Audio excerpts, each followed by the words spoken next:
इहे उधारा वरिता आईसि वरी 35 ॾेई वियुसि बाक़ी £1.5 लख रहियसि।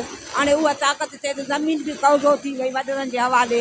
देब ख़ान जे भाउ कई कब्ज़ो, इहे टेमू ख़ान ख़ुदा जी का मार पवंदसि। असांजी 60 जरे बि कब्ज़ो आहे। 30 कई आहे शौकत ख़ान, 30 कई आहे इन खे 5 साल आहे।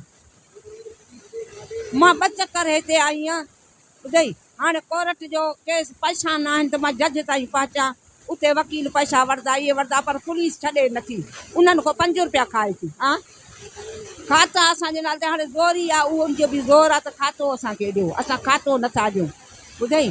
बाक़ी जाली खाता उन कोर्ट जा कराया आहिनि। ज़मीन हे जेको पेट्रोल नओं निकितो बाईपास ते हे सूफ़ी पालवान को परियां इहो शाख खां इहा ज़मीन असांजी आहे। इहो पेट्रोल असांजे ॻोठ में आहे, ज़मीननि में आहे। हेॾां असांजी ज़मीन आहे, ॿियूं परियां ज़मीन आहे असांजी। सभु कई न त ग़रीब चुप कई।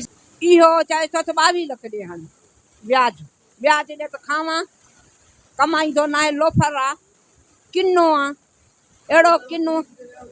पुलिस ॾे पिया ₹5 उहे ॾींदा, असां सखणा वेंदासीं असांखे धिके करंदा। पुलिस बि खाधे जी। असांजो मुतालबो आहे त असांजो इंसाफ़ थिए, असांजो व्याज ख़तमु करे असांजा मालिकी कयो त इहो असांजी जान इन को छॾायो। असांजे घरनि में न अचे, सुभाणे असांखे मथां नुक़सानु पहुचे त पुराणा माण्हू केरु असांजी मालिकी कंदो। हा असांखे ख़तरो आहे, इन मां असांखे इन को ख़ौफ़ आहे, ज़ामिन खपे। अॻे बि मूंखे कुटियो अथई सॼो ॾींहुं। अमां क़ुर पाक खणी आई न मञई, अमां क़ुर पाक ते हाणे अमां गुज़ारे वई आहे। असां सां ज़ुल्म हले थो। सुबुह बि घर में गिरियो आहे, मूंखे खणी वञे पियो, मां कोठे ते चढ़ी वञी सुम्ही पियो आहियां। उधारा आहिनि £140 हुया न, 35 ॾिना अथमि। हा हाणे £105 अथसि, हाणे 22 लख ॾे। बीमार हुयुमि दवा जे लाइ, ॿिए छाजे लाइ। हा उहो बि जबार अनवर मूंखे वठी ॾिना आहिनि। हाणे मुंहिंजे कॾ वॾेरा ॿधल अथसि, मूंखे मारनि था ॿारनि। हा न पुलिस ॾे न वेंदा, पुलिस असांजी नथी ॿुधे। पुलिस घुरे थी पैसा, असां काॾों वञूं पैसा?